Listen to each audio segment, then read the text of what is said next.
What's up guys? So i-unbox natin itong nabili natin na mixer sa Lazada. So samahan niyo po akong mag-unbox. Tara!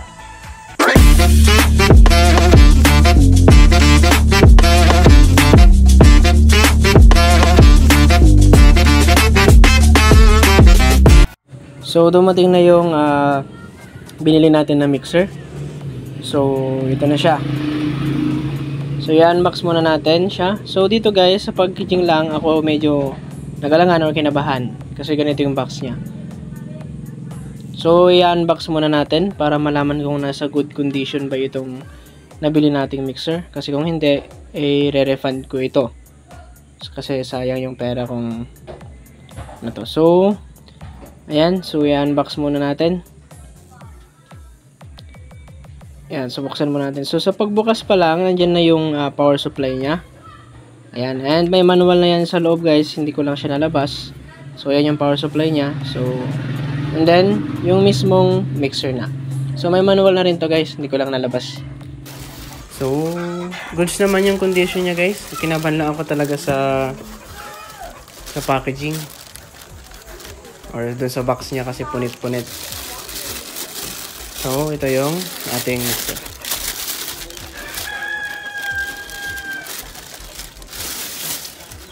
So, ayan. So, may plastic, may styrofoam, kaya safe naman. So, yun. So, lumipat lang tayo ng location, guys, para mas maayos. Para mas maayos tayo ma-explain. So, ito yung bago nating biling mixer. Okay? So, ito yung kabuuan niya. Ayan. So, maayos naman tong pagkakaayos ng mixer natin or itong buong features ng mixer. So, maayos siya. And then, 8 channels po yung binili natin. Ayan. So, 8 channels. So, ngayon, i-review natin ito. Isa-isay natin yung mga dapat malaman or ma-check, i-review para tips na rin sa inyo na nagbabalak na mag-upgrade sa mga mini sounds na mag-upgrade pero unti-unti lang.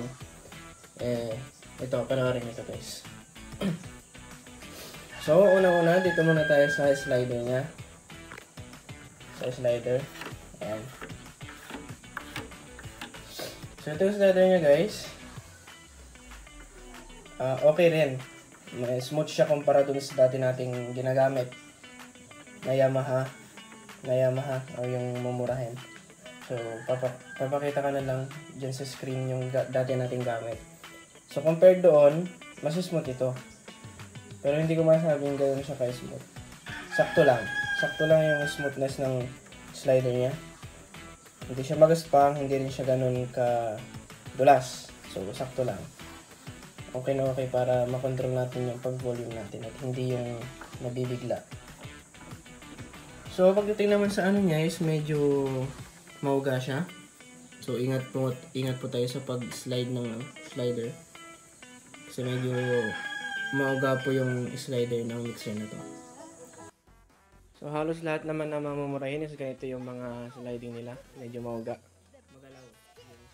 Ayan. So, dito naman tayo sa mga knob guys. So, ito yung ating knob. Ayan. So, dito, meron na tayong gain. Ayan. So, sa gain guys, ayan, magsisimula tayo sa positive 20 or negative 6. So, unlike sa ibang, ibang mixer, pag nakagitna yan, 0 or nakabalance. Dito, hindi. Ito na yung pinaka-balance or 0. So, ayan. So, dito, ganyan. So, next naman is meron tayo ditong equalizer. Ayan. So, sa equalizer, magsisimula sa negative 15 to positive 15. So, ganyan nagsisimula. So, meron tayong low, mid, high. So, lahat naman ng mixer meron ng ganyan. And then, dito tayo sa aux. So, meron tayong aux 1 tsaka aux 2. So, aux 1, ayan yung sa green. Yan yung volume niya. Dito naman sa aux 2, dalawa. Meron tayong aux 2 at saka effects or yung volume ng effects. And then, meron na rin itong pan. Ayan. So, sa pan na to, yung function nito, kung ano yung channel na gusto mong paganahin. Kung left channel ba, or right channel. So, ito yung isa to sa mga natagdag.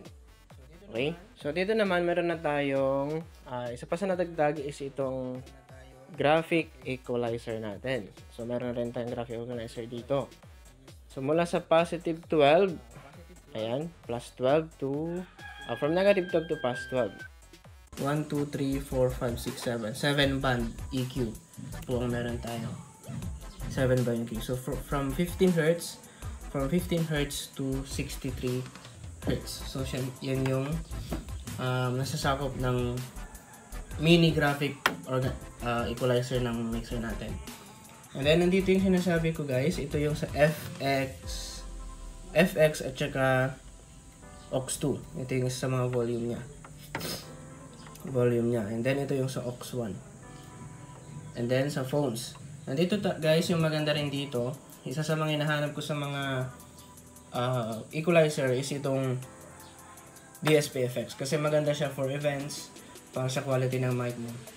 So, meron siyang 99 DSP effects. So, nandyan yung hall, room, delay, ping-pong, echo reverb, karaoke, pitch, chorus, tremolo, flinch, and auto-tune.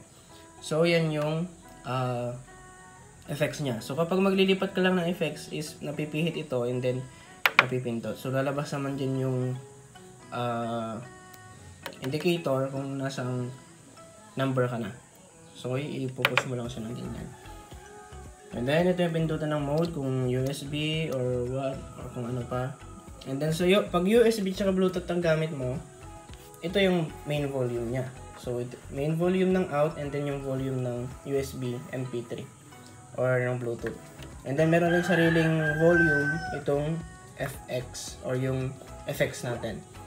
So, bale, isang volume dito ng FX, isa rin to, tapos dito.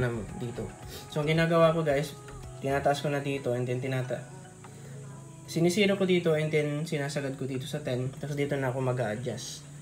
Ayan. So, yun yung features niya.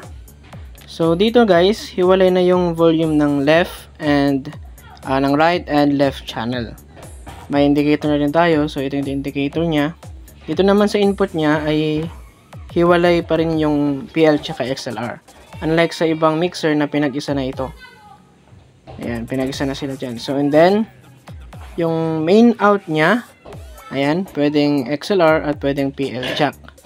Okay? So, dito naman sa knob guys, mag-ingat lang tayo ng konti kasi medyo mauga siya. So, ingat lang tayo dahil yun nga, magalaw siya. Kaya, ingat po tayo sa pagpihit ng knob natin. So, meron na rin itong, ayan, PFL button. And ito rin sa Phantom. So, kada channel guys, meron na yan. Meron ng PFL button. Dito naman sa mismong katawan ng mixer, bakal po itong body niya or metal. Ayan, metal po ito. So, nakamute po yung video kasi nakapirit po tayo ito. Tapos, yung sa gilid po is plastic lang siya. Ayan, sa may gilid na yan, kaya medyo magaan po siya. Ito. So, kumpara po dun sa dati nating ginagamit na mixer, is yung Yamaha, mas mabigat pa po yun kaysa dito. Kasi ito po, plastic po yung gilid niya. Unlike doon na puro metal. Ayan po, plastic po itong nasa gilid niya. So, ayan. So, plastic yan. Next naman is yung sa price niya. Magkano ba to? So, sa Lazada guys, is nagkakalag ito ng around 3,200 plus. Yun ay kapag walang shipping fee. 3,200 plus. Pero, pag may shipping is nasa 3,500 plus. Kasi, yung shipping fee is medyo mahal and then, meron pa siyang insurance fee. So, kaya, ganun tumaas yung price niya. So, pag walang shipping fee is 3,2 plus K. Pag meron is 3,500 plus. And then, wala din itong brand.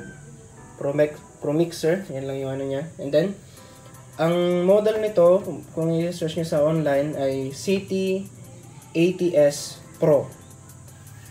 80S kasi 8 channel. Pero yung iba naman, 60S, 40S, depende na sa bibili ninyo. Pero yun yung model nito. And then, sa good side, para dito sa mixer na to, is okay na siya. Sa dami ng features, okay na yung price niya para sa ganitong mixer. Okay na yung price.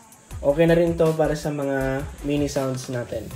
Sa mga nag-upgrade pa lang ng unti-unti na wala pa masyadong budget. Okay na to. Goods na to pang mini event or pang mini sounds natin. O sulit na siya pang event kasi meron na tong this PFX which is maganda pang event, lalo na pag puro salita yung event natin is maayos ito. Ayun, okay na siya guys para sa mga mini sounds. Hindi ka na masasayangan sa pera kasi all goods naman. Kasi pinaka-importante para sa akin kasi talaga guys is itong DSP-FX. Pagpaganda kasi yan ng quality ng mic natin and sa mga nagsasalita. Kasi hinahanap yan minsan ng mga MC natin. And then, ang bad side naman nito is walang brand. Tulad ng sabi ko kanina, kasi pag walang brand, generic lang siya or hindi natin sure kung tatagal ba to. So yung sa downside niya kung tatagal ba. Pero depende na yun sa mga may gamit or may-ari. Kung maingat ba or hindi. So nasa sa inyo na yan guys kung iingatan yung gamit niyo o hindi. So ingatan na lang natin guys. So again, tips ko para sa pagbili ng mga mixer is kailangan yung may brand para kahit papaano is may tiwala tayo na medyo tatagal yung mixer natin. And then, hanapin nyo rin yung features niya. So, mas maganda yung ibang features kasi meron ng sariling mute yung kada channel. Ito, wala pa. Pero okay lang din kasi mura lang siya. And then, pinaka-importante talaga, ulitin ko lang, is yung sa effects. Pang-event. Lalo na kung pursue nyo talaga na magpa-rent or pumunta sa mga events. Is maganda to. And then, if may budget naman kayo, is go with the pricey mixer na or yung medyo mamahalin na mixer para kasi mas mahal, mas maganda yung quality. So nasa inyo rin yung kung paano nyo siya, siyempre mag-search din kayo, tumingin ng mga review sa YouTube, sa internet about dun sa gusto nyong bilhin na mixer. And then siyempre yung mixer na yun is good for event and madali siyang dalhin. So, lahat naman ng mixer is madaling dalhin. So, hanggang dito na lang. So, iti-test natin to guys sa next video siguro. Bukas or ewan ko. So, iti-test natin siya. Iti-test natin yung sound and then yung mic or yung effects. So, hanggang dito na lang guys. Salamat sa panonood. Like, comment, and subscribe. And don't forget to hit the notification bell button for you to be updated sa mga susunod nating video. So, salamat po. God bless.